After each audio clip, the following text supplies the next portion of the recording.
afternoon, good girls, bad girls, good guys, bad guys, whatever you choose to go by, which is cool with me. That's what you go by.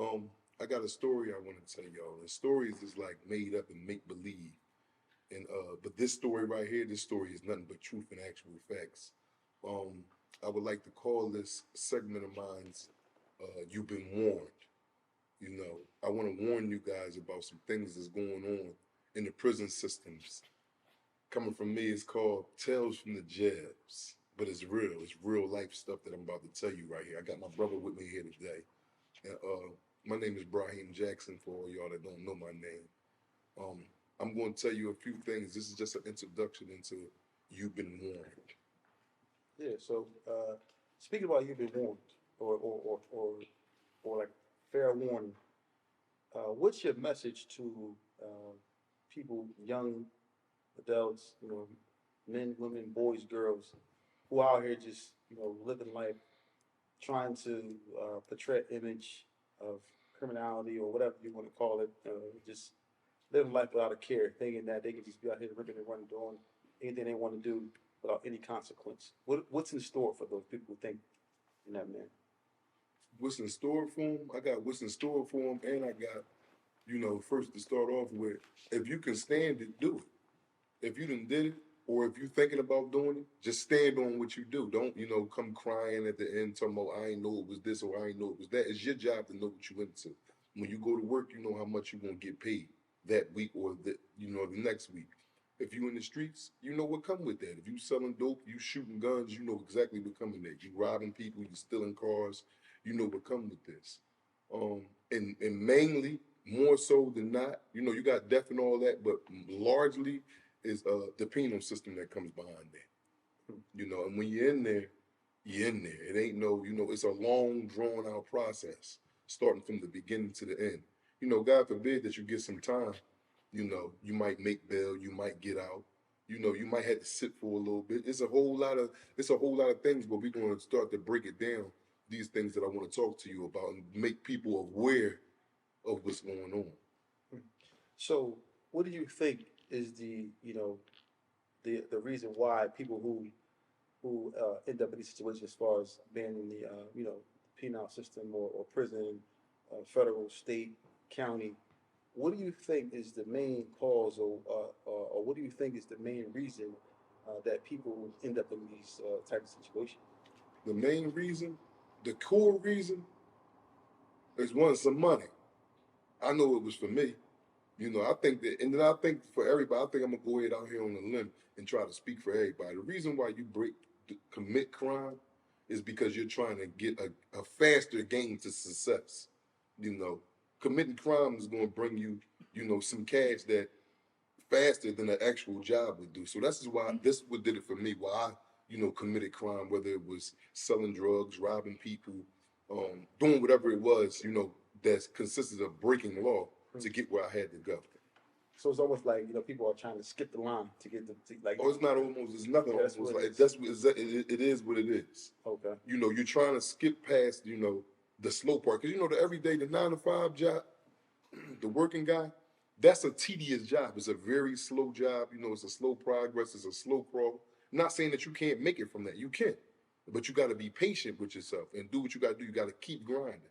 The same way you do in the streets when you hustling or you robbing. All that is a grind too, but it's consequences at the each road, each corner that you turn. So no, so we speak a lot about like money, but uh, people want money, but they don't have patience. The patience to see things kind of unfold. Meaning, like you're trying to rush to get something, get to a point to make money. Whereas if you were a little bit more patient in the process, you never know what's going to be the outcome because you jump the line, skip the line, and keep trying to cheat and get ahead, and then you end up where in tough situations, prison, sometimes death. These situations come about because the people lack patience to see the process or see But but, everything unfold. but sometimes that's correct. Mm. But sometimes the patient runs out. You got to be patient beyond patient. Like you might have a woman, for example, because you got men that go to jail, you got women that go to jail. A woman got 3 kids, baby father then ran off. You know, she trying to work these 2 jobs, things ain't working. and she might got a shortcut. We just speaking about a woman right now, and a shortcut might be her selling some vagina. That's breaking law. That's really, she's prostituting. But that's a quick buck. She may be pretty, big old butt and all that, and she goes out her way to do this to support her family. Because these jobs and stuff like that, the probably current ones that she has is not really doing much. Yeah. So patience, you got to have patience on top of patience on top of patience. You know what I'm saying? Just to, to see where you want, to see where it is that you want to go. Yeah. You understand what I'm saying? We just talk about from a woman aspect. You know what I'm saying? Because you got a man aspect of it too. Yeah. So, elaborate. Like the man aspect is more so. The man aspect being, he may have a family that he want to provide for. That a regular job is not doing the actual providing at the rate, at the speed that he wanted it. Or it'd be different reasons. Or he may, he may be young, he's caught up in the fad of, wanting to get shoes, clothes, car. He may need a roof over his head. Yeah. Not saying that a job can't provide these things, which it can. Yeah. But the streets is going to give it to him faster. But it's a consequence behind that. Even if you make it and get all this, it's still a risk that you're taking by playing this game right here. You got so many elements involved with it. Like as far as, if you out there and you just a coke boy, you selling coke, whatever, you doing what you do. Everybody, I'm quite sure, a large volume of this audiences, have sold coke or is selling coke now, which is cool too. As long as you stand on and stand on what you do. Keep your mouth shut if you get caught, whatever. We'll get into all that. But, my thing is that everybody is looking for a shortcut that don't have the patience to work a 9 to 5. That's all it be. It be the shortcut to get there faster. Then you got the dudes that jack it off. You got the dudes that hustle and make some good money, and they in the clubs and they in the strip clubs and they going out and hustling. On the core of hustling is just obtaining some fast money. You know what I'm saying? And it's going to lead to either death or the penitentiary. Or hustling in the aspect of criminality as a criminal. As a criminal. Because you can hustle in other things, whereas those not. Yeah, exactly. Yeah, we talking about we're talking about the street aspect of hustling. But I want to talk about where it leads you to. Okay, what does it lead you to? It leads you to prison if you ain't get killed already. You know what I'm saying? You got to go through the process of getting locked up, getting into the back of a police car. This is a long, tedious process. Going to a station, getting arranged, seeing a bail judge. You may receive a bail. Half these dudes is already on, probation or parole. You may get a bail and then still not get out because you might be able to make that bail, whatever price they gave you, but you can't leave because you already got a jack. Yeah. So now you're going upstate road. Or if you're in federal custody, such as myself, I did federal time. Yeah. I never did no state time. I did all federal time. So with that, you'll go down 7th and Market. You know what I'm saying? You're going in. You know what I'm saying? You're going in, and then you got to sit there and you got to wait. Or even if you don't got no type of anything holding you like probation, parole, nothing like that, and you can't make bail, you're going in. All right. So just to rewind a little bit, now you said like the person who's in the street, whatever they're doing, then the initial arrest, meaning like you said back of the police car or whatever, you in the back, get taken to the took it to the station. Right. Once you get into the station, that's you begin to be a process. You begin to get processed. How long is that process? That process normally, when you first get into a police station to get arraigned for the actual charge, now it varies from what charges you may have. Mm-hmm. If you could have a drug charge, a robbery charge, a murder. Mm-hmm. You could have a disorderly conduct, a DUI. Yeah. You know what I'm saying? So the process, be shorter than others. Now, say you in there for a murder charge. Yeah. You're going to go through, before you're actually charged, or you may just be charged, you will be interrogated. Mm-hmm. Detectives will come pull you into a room and question you about the charges they're charging you with, to see if you want to, give up some evidence on yourself. Okay. To see if you may want to talk about what happened, or you may be just one of them boys like, I ain't got nothing to say. Y'all charging me. It is what it is. Send me back to my cell. So let's stop you there. So, all right. So it's normally in that situation, a person is in a situation where as though they're arrested for a murder charge. Is it best for them to talk about what happened, or so forth? So is it best for them just to be quiet? It's best for them to be quiet. See, I've been charged with 2 murders before. Mm-hmm. And when I was young, I was charged with 2 murders. Mm-hmm. This was 97, 98 when I got charged with it. And my mind then, see, my mind back then, these young boys don't think with the mentality they think with now. You know, they go in, they say stuff, but you should keep your mouth shut. Yeah. Whether you got legal attorney or no legal attorney, whether it's a court appointed or a paid attorney, you should go in there and keep your mouth shut. So for someone who gets arrested for, you know, I guess you have highest level possibly a murder, so forth and so on. Yes. Now, person with a murder normally doesn't get a bail. No, you don't get no bail. Okay, so for someone who didn't commit a murder, maybe a robbery, maybe something of the sort, what happens in that case? Do they get a bail, and how does that work? They get a bail, but their bail would be sky high, especially now today, because it's a violent act. Mm-hmm. It's an act that they don't look at as like, they look at you as a menace. Yeah. Even getting caught with a firearm right now, a possession of a firearm, especially if you're convicted felon already, you'll get a $500,000 bail. Yeah. You know. So I'm gonna cut you off, but so you get the bail, right? So the process, you said about what, like 6 hours? The process is about before you get processed, before you get to see, so you get processed. Then you this is about a 2-day process. This is way more than 6 hours. You might be down there 2 to 3 days before you even see a judge. Okay, so once you see the judge, then what happens? Then you have a 6 to 12 hour process to make the bail that they gave you before you sit up state road. Okay, but for those who don't have, for those who have bail, oh yeah, you're getting right on that bus within the next 2 to 3 hours after you done seen the judge. Okay, so you mentioned like the people who get a bail, they got 6 to 8 hours. 6 to 12 hours to post that bail. Okay, and then they'll be released from whatever district or precinct they're held at currently at that time. And then once once a person goes from the district and they make it up to their county jail, that state road in Philadelphia. So that processing is what more so. That process is tedious too. That process because you got to go through quarantine. You got to go before quarantine. You go through R&D, receiving and discharge. For those who don't know what R&D is, wow. You're on the floor. You move. It's about 20 cells that you got to go through a process of. You know, you got to go through the process of getting changed out of your regular clothes into institution where they give you. You go through the process of talking to different counselors or different members of the staff or the correctional officers in there that's asking you questions about where you live at, who's your relatives. You got to go through a medical quarantine screening, you know, to make sure that you don't have certain viruses or STDs or certain alignments that you may come with cancer or, you know, anything that you may have going on wrong with you medically. So they want to make sure that they get the handle of that right there in R&D, receiving the discharge. And that process is normally what? About that could take anywhere between 3 to 5 days. Wow. Now, just to rewind a little bit to go back, because a lot of people may not be educated on this, because this is something to kind of give people an idea of what happens to you when you go through the prison system. Now, for the one who makes bail, right? For the one who makes bail, gets out of prison, after they made the bail, what happens to them? I know one person gets processed to the county, the other one goes. What happens next for them after they? For the one that made bail? Yes.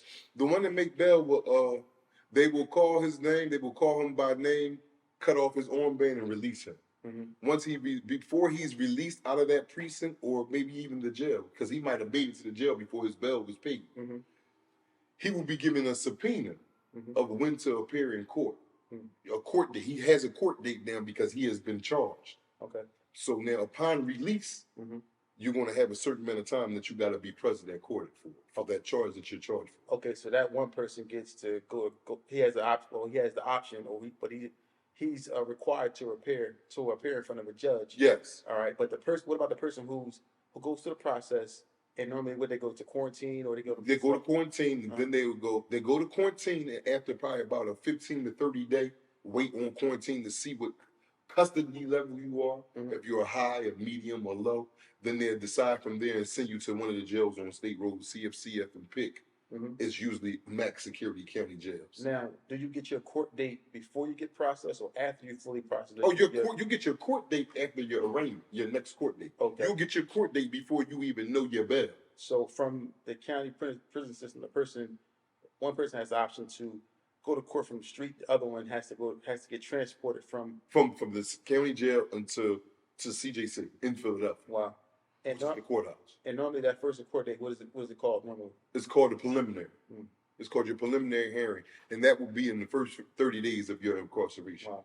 Now, should a person have a lawyer for that preliminary hearing, or? I think you should. If you're out there committing crimes and breaking law, you should have you some money put up just in case something like this was to happen. Yeah. And 9 times out of 10, if you breaking law, it's gonna happen. Yeah.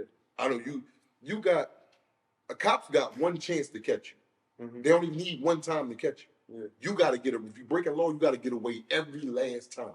Mm. You don't have one chance to get caught. Yeah. You got to make it home every last time. Cops could come 10 times to the block, never find you with nothing. You selling drugs, never find you with nothing all 10 times. That's cool with them. Mm-hmm. You got to make it every time and get away. All they got to do is catch you one time. Wow. And then you're going through the judicial system of things and being charged of having something on your record. You got to try to fight and beat it. Okay.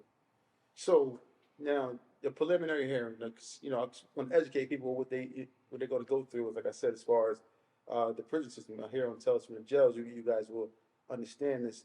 My reasoning behind this. Now, the person who has the preliminary hearing, right? Right. They go to court.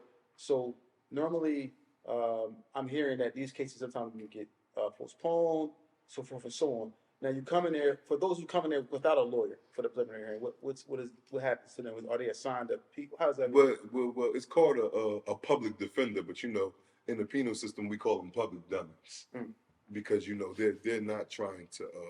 They really work for the government. They get employed from I know in the federal system, the public defenders get employed by the U.S. Attorney General Office, which is the prosecution. So they're working together, basically. Exactly. They're working to either get you a deal or to get you to cop out or to get you to tell. Very seldom you see an actual PI or PD try to fight with your innocence. All right. So in the preliminary hearing, right? When the preliminary goes into place, you have your PD there for those who can't afford a lawyer, or you have your lawyer there.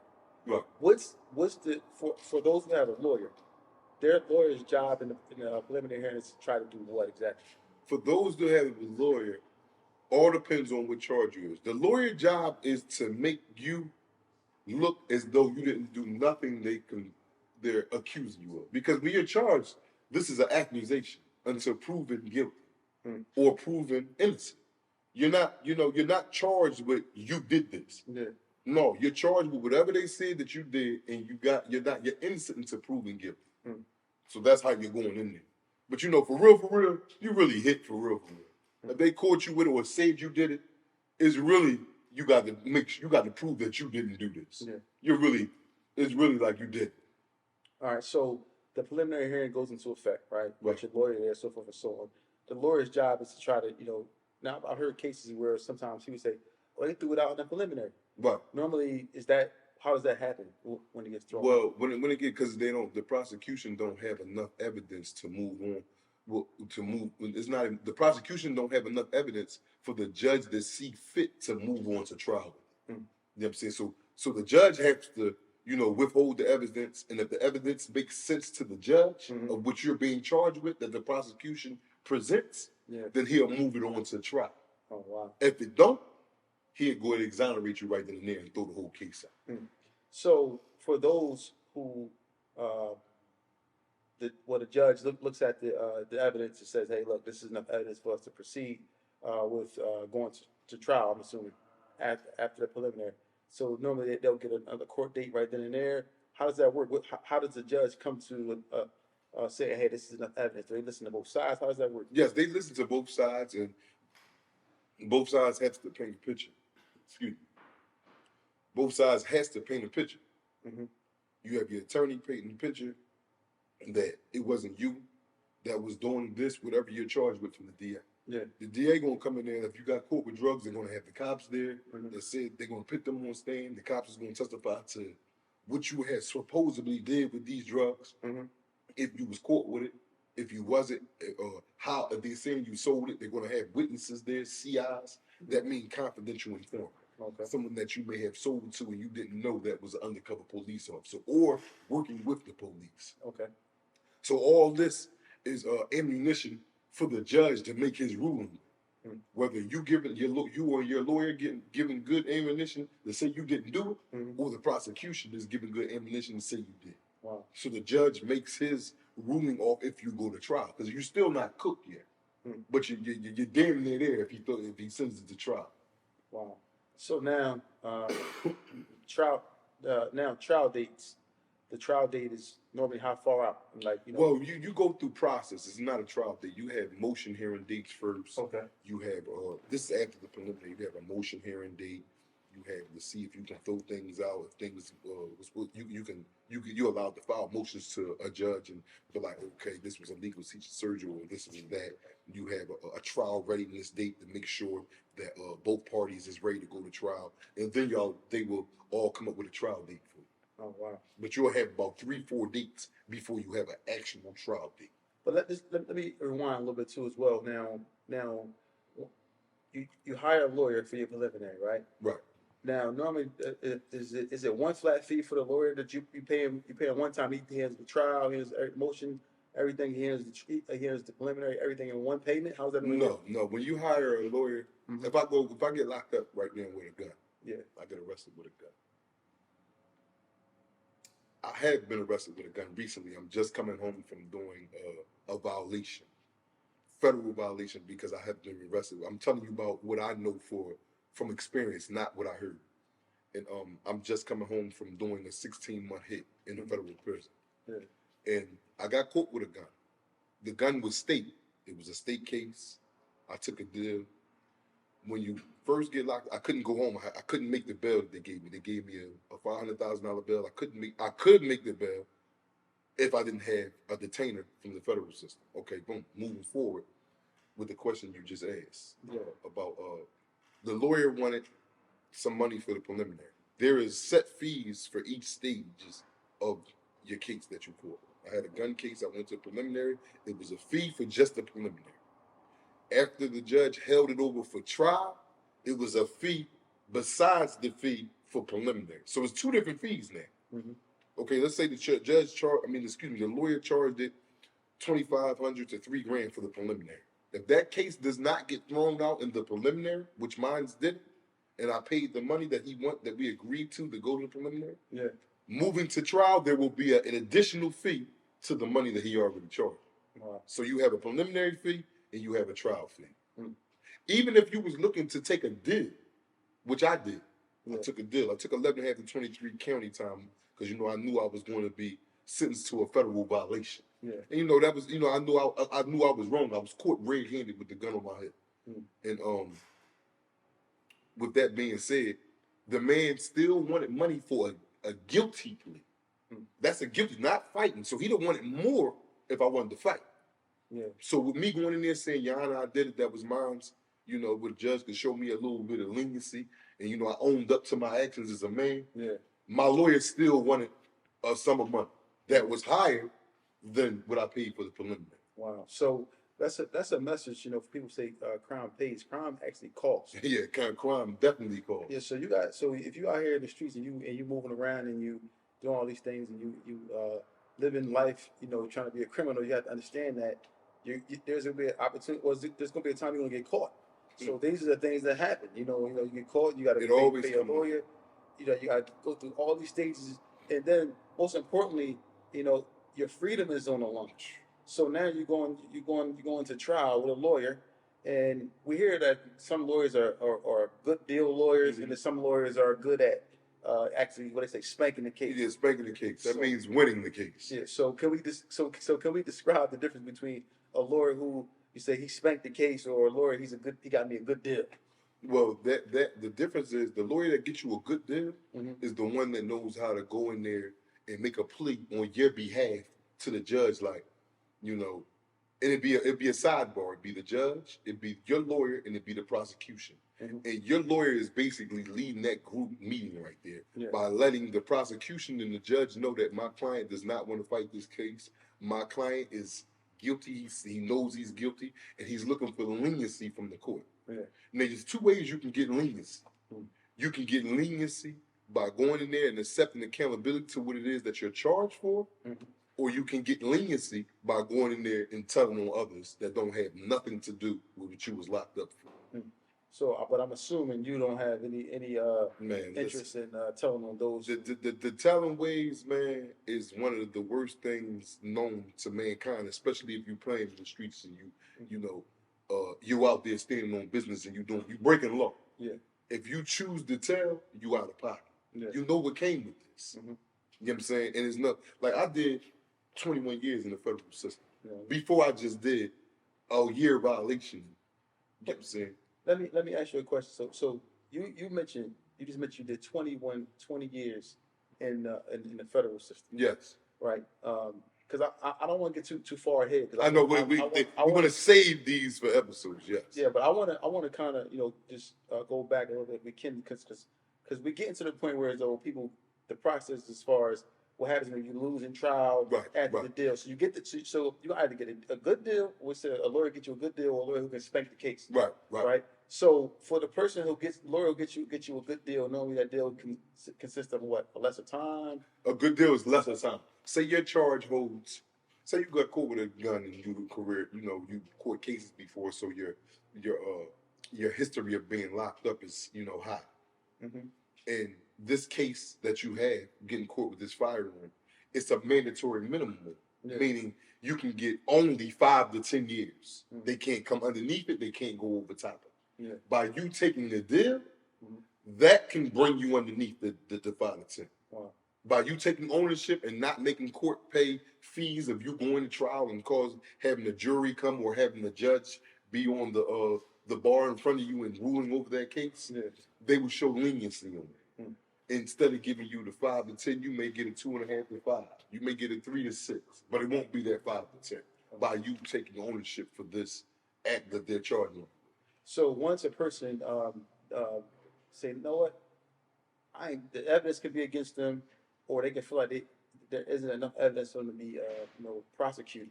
So they go in there and say, you know what, I'm going to forgo this deal, and they can win. If they win, what happens if they win? If they win the case that they're charged with, they go straight home scot-free. They have no type of worries or nothing. Okay, but what happens if they forgo the deal and then they are found guilty? Like, are they at the mercy of the court, the judge? How's that work? They're at the mercy of the judge. Okay. If you forgo the deal, especially if they came at you with a deal, and say, "Listen, man, you know you did it. We know you did it. Take this 10 years we're trying to get." And you play in their face. Yeah. And what I call playing in their face is by you not taking the deal and being arrogant and going to court, going to trial for it, especially if you know you did it. Yeah. And you know what this case holds. They might be trying to offer you 10 to 20, but this case might hold 20 to 40. Wow. And you know you did it, and you still play with these people and go to trial. Yeah, you done slid down a razor blade into an alcohol river. Wow. And now, so we want to say some more for the next episode, but I want to ask a quick question. Normally, if you're found guilty, we mentioned that if you beat the case, spank the case, they say you beat the case and you're able to walk out the courtroom right then and there. If you come to court by yourself, but if you were in custody and you spank the case, what happens from there? What happens? Excuse me. If you're in custody and you beat the case that you was charged with, you will go back. It's a process you got to go through. Okay. You will go back to the jail that you was currently in and get processed out the jail. Yeah. Nowadays they're trying to look because the jails are overcrowded. Yeah. But before you would have to go back to the jail and get processed out the jail. They had to see everything come back from court. Because everything gets transferred over to the jail. They know your upcoming court dates. They know if you beat a case. They know if you planned out. They know if you told. The jail knows that before you even get back on the bus. Yeah. They know everything that took place in court that day. Via computer. And they see that you have beat your case. You were exonerated. They have to process you out, man. It's not no 10-second thing or 10-minute thing. No, this is hours. I seen dudes come back, beat the case at 5 o'clock and don't leave until 6, 7 o'clock in the morning. Okay. So you will have to, and I'm talking about 5 o'clock in the afternoon, and they won't leave till 6, 7 o'clock a.m. So this is a process. You'll be in the cell. You're going through the motions until you are discharged. Wow. And for the one, and for the one who, comes to court itself, on the flip side, he walks to the courtroom, he's found guilty. He will be taken into custody that day. Is it normally they take you into custody or they give you some time to come back and turn? No, they don't. Sometimes, some in federal custody, it's different between state and federal. Okay. In federal custody, if it was a lesser charge, you might get furloughed. Furloughed mean like a furlough means you can do it yourself. So say you get found guilty, you get sentenced for fraud, for credit card fraud, which is a lesser crime. Okay, you get sentenced for that. Boom. You can turn yourself into the federal system. They'll sentence you to 2 years time. They'll tell you what jail you got to go to, and you have to have yourself there in a certain amount of time. They give you a 2-day grace span to have yourself turned in at that jail. So you don't have to get a ride or however it is that you can get to that jail. Now, in the state is locking you up in the courtroom. If you get found guilty, you didn't even get sentenced yet. You got found guilty, whatever they found you guilty of, you're going to jail. They're locking you up. Now, on the flip side, if you're already in custody and you get found guilty, and we probably won't stop here, but if you get found guilty and the judge sentenced you in court and you're already in custody, what happens from there? Okay, now, you want to know, all right, there's 2 types of things that happens if you're already in custody. Say you're in there for a murder. Yeah. You get found guilty. And you get sentenced. You get sentenced. Anything over 25 years or better, you'll go straight to the hole upon returning back to the jail. Wow. Say you was in population already, you was in a regular unit or dorm or whatever you may want to call it, in state custody. And you go there for sentencing, and you get sentenced to a sentence of 25 years or better. Yeah. Upon coming back, you will be escorted to the hole. Wow. Because, they look at it like you might lose your mind, might flip out, might punch on some police, you might punch on another convict. So they looking at it, like that. Okay. If you were sentenced to something less than that, you will come back to the jail and you will wait for a transit bus to take it, because the county jail is only pre-trial. Yeah. You can get sentenced to county time, but the most you could do in the county is 11.5 to 23 months. That's the most. You can get 6 to 9 months. You can get 3 to 9. You get 3 to 6 months. But anything over 11.5 to 23 months, you have to go to state penitentiary. Wow. Wow.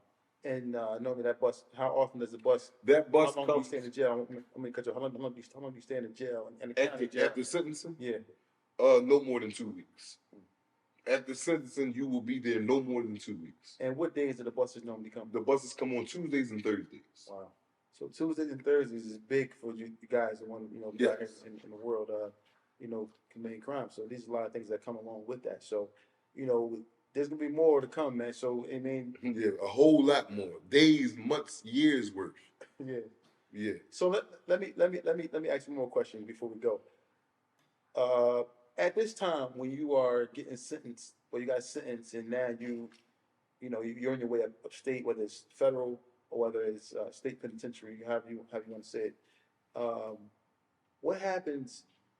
What conversation are you having with people around you? Or how important is it for you to have people around you? And what happens to those people, within the first year or so, don't you? See, it's a mental. See, I came to jail young. I came to jail 19, 18 years old, and you go through phases. You play the blame game at first. Especially if you get found guilty to a large amount of time. Yeah. I was found guilty to 384 months. And that's a large amount of time. I was 19 years old. My mind couldn't handle that at the time. So I played the blame game. Like I said, I'm not a rat. So I choose to stand on what I did. Let me stop you right there. So let's be clear, this guy is not a rat. I know that for a fact. But go ahead. And I played the blame game. You go through stages of how you think. How you put the blame on somebody else. Yeah. And I was young. I was 18, 19 years old. I didn't have no GED. I didn't have a whole lot of school training, a whole lot of nothing. And I was in there, and I just, for the first couple of years, I just went crazy. And for a lot of guys that don't know what 384 months is, that's 32 years. And I was out my mind the first 5 to 10 years of that. Wow. But you go through phases. You got to find your way. You got to find what you want to do, like who you want to be with. I was with a group of guys that, we wanted the rat bash. We beat up on rats. We beat up on dudes that come in and you're not doing what we doing. because in there is a whole nother world. You know, it's drinking in there still, it's smoking weed like how it is on the street. Yeah. It's the same thing, it's just you're confined. You just have no women. But you know, that's for later episodes that we're gonna talk about a lot that's going on in there. Yeah. But no, but also, I just want to, the family aspect, but friends aspect, when you initially get sentenced and you're ready to go upstate, initially, the friend aspect and the family aspect, what happens with that? Like initially? Initially, everything be intact. Yeah. Initially. Uh-huh. You know, everybody is, down about the time you got, and everybody has intentions of being there to support you to the fullest of the extent initially. Mm-hmm. That is what's in place initially. Yeah.